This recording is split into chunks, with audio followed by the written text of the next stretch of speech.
Coxie, obviously a big game coming up on Friday night against the Pies, coming off 2 wins in a row now. How are vibes feeling?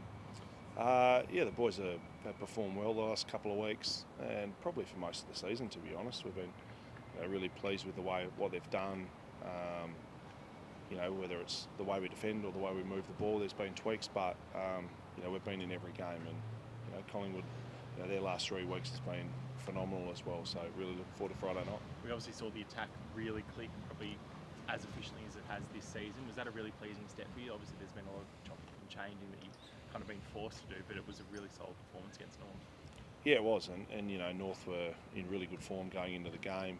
That was one of our challenges, to try and adjust our ball movement and be a little bit more potent off turnover. So yeah, we were able to do that. Having said that, we're playing against the third best defence this week, so they're the hardest team to score against off turnover from stoppage. So it's another massive challenge. A few personnel, guys coming close to coming back in. Lewis Melican probably the most likely of those guys is a test, but also Harry Cunningham. How are those guys tracking? What do they kind of need to be doing to push for Friday? Yeah, they'll have to train fully today. So that's the first part of their rehab plan. Has always been around getting back when they're ready to perform. That's one thing we want to make sure our players do, is not just come back ahead of time and they'll get through training today. We'll sit down after that, talk to them about how they felt, have they done enough, and make a decision from there. So the game's so quick now. I've just got to make sure that we're cautious as well with when we re-enter players. And did you see enough from Logan to get back into the AFL, obviously with the 3 goals in that first quarter, or do you think maybe he'd be benefit from another week in the VFL? Yeah, no, Logan, he's still on restricted minutes. Hasn't played for 5 months, so he won't be available for selection in the AFL team yet. It's about working through unfortunately, the VFL don't have a game either, so they've got a big training load in over the weekend, and Logan will be a part of that. Cox, it must give you a lot of confidence that players like Riley Bass can come in, perform really well, perform very effectively, and you've got still all these players out. You've got that next man mentality. It must give you a lot of confidence about that. Yeah, it does, and that's something that we've preached to the players, and they're well aware of, is that not one player wins a game of footy or gets you a certain part of the ladder. Is you've got to use your whole squad. It is a long year. We've got to make sure that those players are ready when they do come into the team. And to their credit, whether it be Riley, but also Caden Cleary when he comes back, Corey Warner's had a phenomenal pre-season, the starts of the year, as well as Braden Campbell. So there's a lot of those players that probably weren't playing consistently last year that have come in and filled the void and played the role that they have to do, which is really pleasing.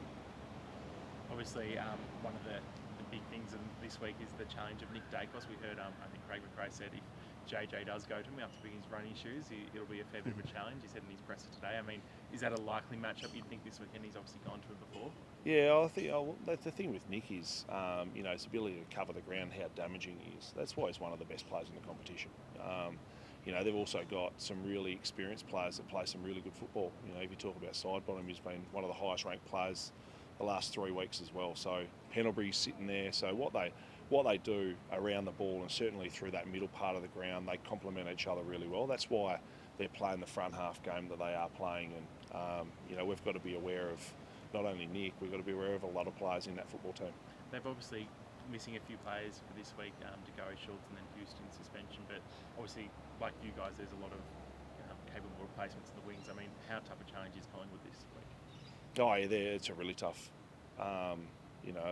opposition to be able to. What they show is their contest numbers have really improved, and they're in the top 3 or 4 in the competition. The way they defend is really important, and then the couple of modes that they have with their attack as well. So they're in great form. They've beaten some good teams. Really watch closely obviously the last couple against the Bulldogs and Carlton, but they're playing a really strong brand of footy like they have for a number of years. Going down to the Hawks and the Lions to start the season, obviously they're 2 teams that are competing for the premiership, they're contenders. Then you get Collingwood this weekend, who are also competing for the premiership in September. What can you learn from those first 2 games to start the season and apply to the Collingwood game this weekend? I think one thing we can learn is what we were doing against those opposition was working. We just got to do it for longer. And what we showed for the first couple of rounds is areas of our game we needed to work on, and we were fortunate to be able to spend a bit of time over the bye to be able to do that as well. So we're under no illusion we need to go another step. to play the opposition we're playing this week, and looking forward to that. What other things you said you need to work on? Some of the stuff we were doing off turnover, I think that was really important. Consolidate the way we do defend. And the other part, the three phases we constantly look at. Our contests work was better certainly last week. First quarter let us down a little bit, but we worked our way into the game. So, they're the main areas you get to look at, which is good. And gather round, how the boys looking forward to that? Yeah, they're excited. I think the whole concept of gather round's a great initiative by the AFL. I've always enjoyed it. We understand we get to play Friday night. It's an important part of the fixture, and the boys are ready for it. How pleasing was it to see, obviously without perhaps last weekend, to see guys like Joel and Will really step up and kind of lead a fairly young forward line and have 4 goals each and show that they can be the sort of place who can step up in guys like Patley and missing?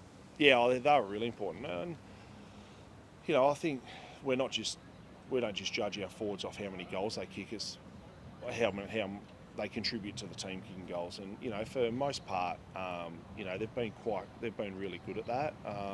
Will has been down a little bit, and it was great to see him attack the footy the way he did on Saturday night. So when one Seps isn't there, obviously the leadership void that Tom presents, Will, Joel, Hayden McLean really led a lot of the young players. And when you're talking Braden Campbell and Hanley and Cleary and Corey Warner, there's a lot of youth there that bring a lot of excitement, and those other guys were able to settle them down, which is really good. If Lewis does come back in this weekend, what's the plan with Tommy? Is it still that they can probably compete or stay together down there, or would you shift it around, or is it just Lewis coming back to the defence and kind of bolstering things down there? That's something we'll look at. We've spent a bit of time talking about hypotheticals, whether he's in or out. My philosophy of that is wait till we actually get the full approval, and then from there decide what we do. There's still a couple of days before we play, so there's plenty of time to talk through what we want. And just, I guess, similarly hypothetical, but Wixie's been so solid as that small defender down back that it obviously probably gives you a bit more freedom with Harry or Wixie if they're both available for selection. Is that a really good thing as a coach to have 2 players who are defensively solid but can also get up the ground and attack, that you can move them around if needed as well? Yeah, for sure. And that's one thing we want is flexibility, but we also want the weight of numbers so we can have decisions to make. Obviously Harry's had a bit of a setback, and how long it takes him to get back to full fitness. And one thing I'll look at is the name tag looks good, but are they ready to perform? And I want to make sure that they're ready to perform when they come into the senior team.